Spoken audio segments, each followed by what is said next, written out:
जय जय जय जय माँ, जय जय जय जय माँ, जय माँ।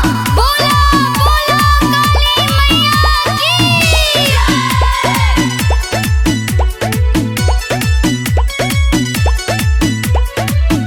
चढ़ते कुआर होके शक्ति के बखानवा गूंजे रे लागे। जय माँ। चढ़ते कुआर होके शक्ति के बखानवा गूंजे रे लागे। सिरवाले राउर नामवा गूंजे रे लागे। सिरवाले राउर नामवा गूंजे रे लागे। जय जय जय जय माँ, जय जय जय जय माँ। बोला बोला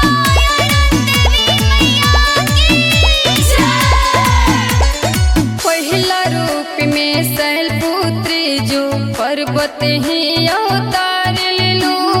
दूसरा रूप में ब्रह्मचारिणी भोले शंकर के ध्यान धैलो। जय जय जय जय माँ, जय माँ। पहिला रूप में शैलपुत्री जो पर्वत ही अवतार लेली।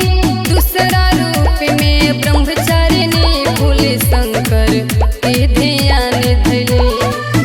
तीसरे चंद्र घंटा हाय बाले के खजानवा गूंजे रे लागे।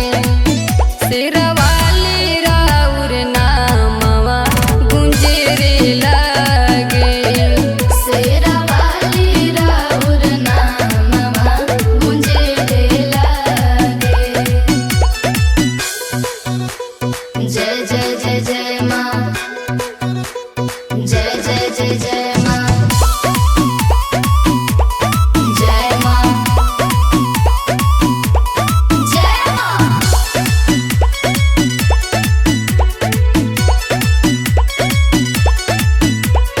चौथा स्वरूपे कुसुमंडा जो सृष्टि के दुलार देवे।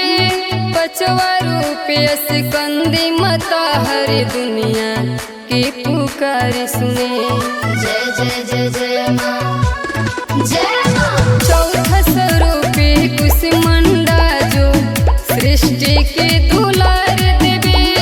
पांचवा रूपे स्कंदी माता हर दुनिया की पुकार सुने। छठा रूपे अइले कात्यायन के आंगनवा गूंजे रे लागे। सिरवाले राउर नामवा गूंजे रे लागे। सिरवाले राउर नामवा गूंजे रे लागे। जय जय जय जय माँ, जय जय जय जय माँ। बोला बोला दुर्गा मैया की। सतवा रूप में महाकाली बनी राक्षस के संहार करी।